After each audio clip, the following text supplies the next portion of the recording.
What's going on, everybody? My name's Derek, this is FatalRPM, and in today's video we're going to be taking a step back and I'm going to be showing you, well, more so telling you, about how you can install a Nissan Quest alternator on your Z31 300ZX. Now, to start off, there's multiple ways that you can do this, technically. There's a way you can do it that doesn't include having the Ross Performance Kit on your car for the timing. Which would probably be the easiest way because you don't have to acquire Z32 alternator bracket and you don't have to really switch the sides unless, of course, you want to. Now, if you don't already know this, there are two ways that the alternator can mount on our 300ZX. One's going to be on the driver's side, which is on our naturally aspirated cars. I'm pretty sure across the board that's how it is. And then some turbo cars, I forget exactly what the years are. It might be all of them. I'm not too well versed on this, so you guys down in the comments will be able to correct me very easily on this. It's going to be on the passenger side. The passenger side is going to be the easiest place for you to be able to do this because that's going to give you the most room. You're not really going to be contesting with anything other than maybe the power steering pump, but that really shouldn't be an issue at this point, mainly because of where the alternator is sitting, which is considerably lower than the power steering pump. Now, when it comes down to it, your biggest hiccup is going to be the tensioner.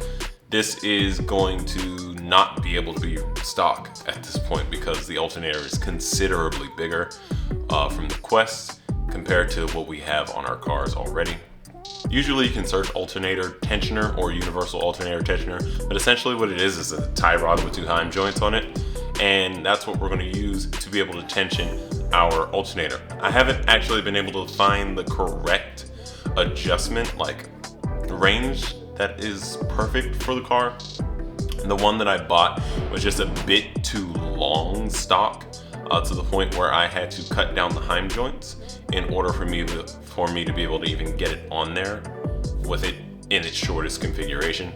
But the reason why I did that is because I wanted to actually have that headroom to be able to extend it, because again, I don't know where the tension is and I'm just kind of doing all this off the cuff. So we have the mounting down, we have the tensioning down. The very last thing is going to be the wiring. Now this is where it gets kind of questionable. This is where I'll say, make your own informed decision on this. I'm not responsible for whatever it is you do as far as this wiring goes, because if you go wrong, you can have some pretty bad issues. Granted, there are fail-safes in the car, but that is something that we're going to be changing from the factory option. It's kind of required for us to be able to run basically double the amount of amperage off of a alternator from, well, stock. So as far as the wire gauge goes that's in the car, I want to say the stock wire gauge is around 10 or 12 gauge, which should be more than enough for what we actually need to be able to run, well, the wire that we need. So what I ended up doing is I went ahead and I cut the leads and I extended them with using automotive grade silicone 12 gauge wire. And then after that, honestly, the only other thing you really need to do is we need to update the fusible links. What I have here is a 150 amp resettable fuse breaker, whatever you want to call it. This is what we're going to be using to replace our fusible link, and this is the last piece of the puzzle. Once you do this, we have a full charging system set up that has been updated and now can run much higher loads. For instance, this car from the factory had a 70 amp alternator, and we have gone with the Nissan Quest one, which is 145-ish amps. In doing so, that is going to allow us to basically run absolutely every electronic that we could possibly ever want in this car. We can run e-fans, we can run an electronic power steering, we can run electronic AC. Now, outside of that, you don't want to have too many high loads unless you're going to be upgrading pretty much all the wiring that's coming from that, because that higher draw is going to make more heat. But with that being said, that's pretty much your type of possibilities that you have with this. Now, the one thing that I didn't say is the type of alternator that you need, and there was a very specific reason why, and that's because there's a large range. I'll link an article down below that breaks down the compatible wiring for the alternators, because that's really what it comes down to.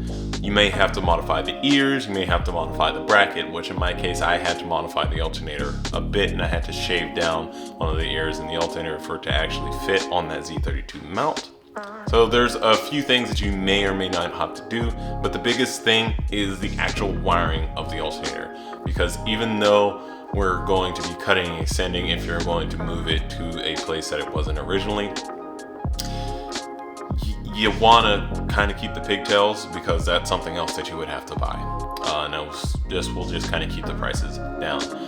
Granted, you can just go with full leads and do a whole new wiring if that's what you want to do, but hey, that's something that you would choose to do. Now, as far as the actual accessory belt goes, this is a Z32 belt, and the reason why I have this belt set up on here is because I have the Ross Performance timing kit on here, which gives us a Z32 harmonic balancer, which means I had to switch to the Z32 pulley on both the water pump and the alternator. Unfortunately, this kit, it did not have provisions for the power steering, so that is why we don't have power steering in the car right now. But we will be doing the hydroelectric power steering, and that will be something for the future. But the pulley isn't super important, because you can swap your pulley over from the current car so that you don't really have to mess with any of that. Now, if you do have this whole setup, that'll be something that I'll touch in the Ross Performance video. But yeah, this is pretty much our front of our engine now. And this is our whole accessory setup. As you can see, it just goes down from there with that heim joint of which I was telling you about before. But yeah, that's pretty much it. So it's a super simple, straightforward upgrade. It does have quite a fair bit of work that you would have to do, but it's not overly complicated. As always, I want to thank you guys for watching. If you do have any questions, go ahead and drop them down in the comment section, and I will answer them to the best of my ability. If you do like the video, go ahead and hit the like button down below, and if you haven't already, do hit subscribe button so you can get all the notifications of the work on Miso, as well as any of the other projects here on the channel. As always, I want to thank you again for watching. Peace out, and I will see you in the next one.